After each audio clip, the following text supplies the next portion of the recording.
Hi, I'm U.S. Attorney Pirro. Every day in the district, we separate fact from fiction, right from wrong, and put our evidence where our allegations are. Here's a list of some of the latest cases. Sentences of note.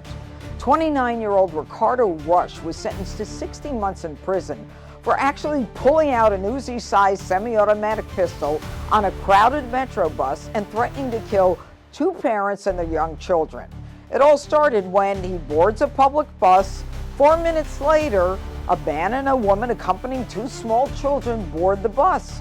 Rush starts harassing the family, ultimately pointing his weapon in the woman's face and declares, "Effin' sit down, this isn't a toy."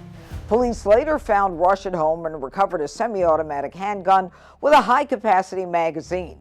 Now, no shock, he had previously been convicted in 2021 of assault with a dangerous weapon. And 27-year-old Edward Ganson was sentenced to 21 months in prison for possession of 35 illegal machine gun conversion devices. Officers stopped him in an SUV with heavily tinted windows when they noticed a plastic bag containing firearm accessories. They removed the bag and found it contained dozens of machine gun conversion devices that are known as switches. Each device had been 3D printed. And no shock, he previously pled guilty to a charge of the unlawful possession of a machine gun. And 20-year-old Malik Kearney was sentenced to 14 years in prison for his involvement in two carjackings in the same week. In the first incident, Kearney and an accomplice armed with a gun approach the victim in their car. They demand the keys and tell the victim to get out of the car. When the victim complies, the two men drive off with the car. Now, the second victim was approached at a gas station. He just finished fueling his car. Two men block him using their newly stolen vehicle and walk over with a firearm and demand his car. They fled with both vehicles.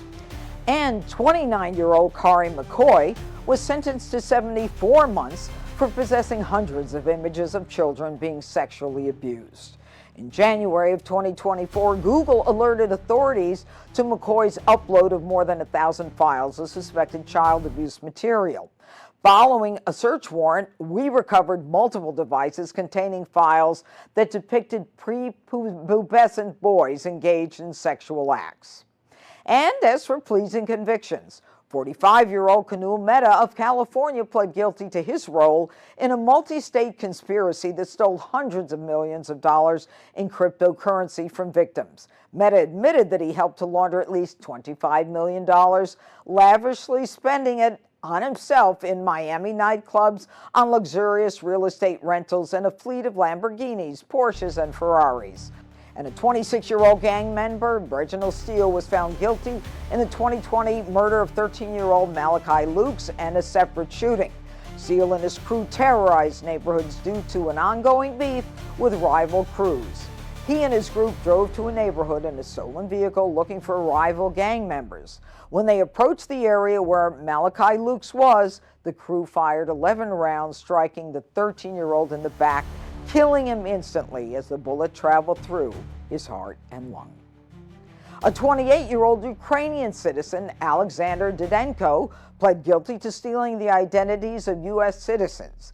What he did was he ran a website that sold the stolen identities to North Korean IT workers, who in turn used them to fraudulently gain employment with U.S. companies. And as for arrests and charges, 17-year-old Kevon Dudley was arrested and charged with 20 counts for a shooting that occurred at Howard University's homecoming. The teen went to the homecoming with 8 other individuals, most of them dressed in dark clothing and face masks. As folks were gathered to enjoy the homecoming, Dudley and his crew yelled at a 13-year-old who was there with friends and then fired without provocation. The 13-year-old and 4 adults were struck with bullets, including a Morgan State University student who is now paralyzed from the chest down. Police recovered several weapons at the scene, including a privately made firearm, a Smith & Wesson handgun, and a Glock 19 9mm handgun. And in other news, this week I had the positive experience to swear in more than 80 assistant United States attorneys for the District of Columbia. These new hirees are now part of an institution. stands at the very center of American justice. To all of our new prosecutors, welcome to the United States Attorney's Office.